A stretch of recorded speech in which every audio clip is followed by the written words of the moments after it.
তো আমরা 12 ঘন্টার মধ্যে সময় দিচ্ছি, যাতে 12 ঘন্টার মধ্যে সেই কুলাঙ্গার বাচ্চা অ্যারেস্ট হয়। যদিও অ্যারেস্ট না হয় তাহলে সমস্ত বজরং দল বৃহত্তর আন্দোলনে আর মাঠে নামবে।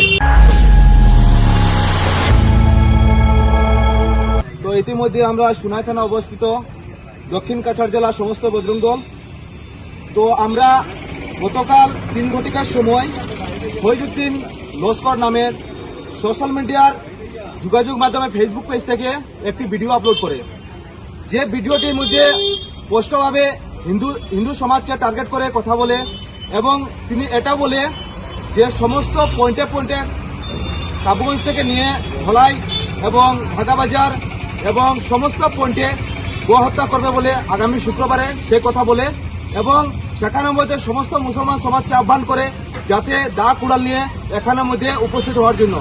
আমরা এটা ভাবতে পারি না যে বিগত কয়েকদিন ধরে সোশ্যাল মিডিয়ার মধ্যে এমনভাবে ভিডিও বানাচ্ছে যেটা হিন্দু সমাজে একটা দাঙ্গার সৃষ্টি করছে। তো আমরা ইতিমধ্যে বজরং দলের ধলাই আমরা ইতিমধ্যে শুনাই থানার মধ্যে এসে একটা এফআইআর দিয়েছি স্যারের কাছে এবং আমরা সমস্ত থানার মধ্যে বজরং দল একটা এফআইআর দিবে, সেটা আমার বিশ্বাস। আর আমাদের জানা আছে প্রশাসন, কাছাড় প্রশাসন যেভাবে কাজ করে যাচ্ছে, তো আমরা 12 ঘন্টার মধ্যে সময় দিচ্ছি, যাতে 12 ঘন্টার মধ্যে সেই কুলাঙ্গার বাচ্চা অ্যারেস্ট হয়। যদিও অ্যারেস্ট না হয় তাহলে সমস্ত বজরং দল বৃহত্তর আন্দোলনে আর মাঠে নামবে। জয় শ্রীরাম, ভারত মাতা কি জয়, বন্দে মাতরম। জয় শ্রীরাম। জয় শ্রীরাম।